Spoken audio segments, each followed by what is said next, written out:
नमस्कार। Weekly commodity outlook में आपका स्वागत है। पिछले हफ्ते की अगर हम बात करें तो पिछले हफ्ते में हमने बुलियन में एक अच्छी खासी छलांग लगाते हुए देखा, जहां गोल्ड में 1% की तेजी जबकि चांदी में 5% की तेजी हमने बनते हुए देखी है। जिस ढंग से हमने देखा इंटरनेशनल के अंदर जियोपॉलिटिकल टेंशन बढ़ रहा है, ये कहीं ना कहीं सोने और चांदी दोनों को सपोर्ट कर रहा है। टेक्निकली हमने देखा कि प्राइजेस शॉर्ट कवरिंग के चलते एक जबरदस्त तेजी दिखा चुका है। इंटरनेशनल में भी गोल्ड $1820 का लेवल तोड़कर 1840 के करीब ट्रेड करता हुआ दिखा है।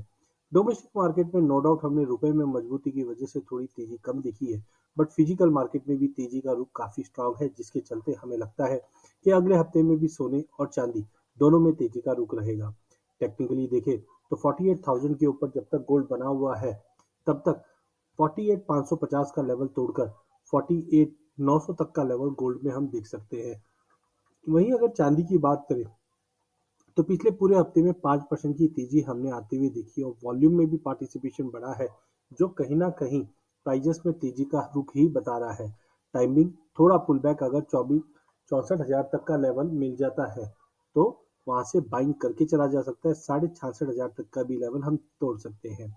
ओवरऑल इंटरेस्ट रेट बढ़ने की वजह से अपसाइड कैप जरूर दिखाई देता है, बट ओवरऑल फंडामेंटल्स काफी मजबूत है जियोपॉलिटिकल टेंशन को देखते हुए भी, और डॉलर में इतनी बड़ी कोई तेजी नहीं आई है जो सोने और चांदी पे दबाव ला सके। तो ओवरऑल बाय ऑन ड्रॉप की रणनीति अपनाइए। वहीं एनर्जी कॉम्प्लेक्स के अंदर हमने क्रूड में 6500 का लेवल छूते हुए तो देखा, बट हाई लेवल पे सस्टेन नहीं कर पा रहा। जिस ढंग से यूएस प्रेसिडेंट जॉय बिडेन ने कहा कि हम आगे जाके सप्लाई बढ़ाएंगे, और साथ के अंदर नेचुरल गैस के अंदर भी हमने देखा कि सप्लाई बढ़ाने की बातें हो रही, जिसके चलते नेचुरल गैस में तो 6% की गिरावट आई, बट क्रूड में अभी भी 1.5% की तेजी के साथ मार्केट खड़ा है।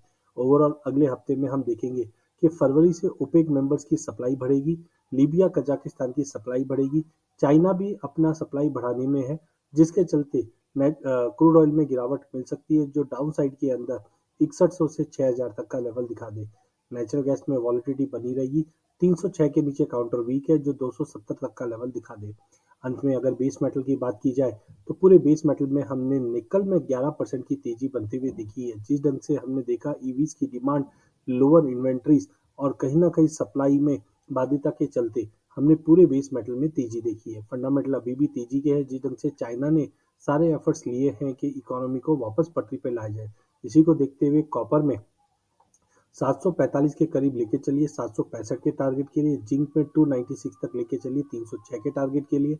निकल में वॉलिटिलिटी रहेगी, बट हो सकता है आने वाले दिनों में 2000 के भी लेवल छू पाए। वहीं लेड और एल्यूमिनियम में भी दोनों में ही तेजी का रुख रहेगा। 245 के लिए एल्यूमिनियम लेके चलिए और 190 के टारगेट के लिए हम लेड को लेके चल सकते हैं। ओवरऑल अगला हफ्ता भी बेस मेटल के लिए तेजी का रहेगा। धन्यवाद।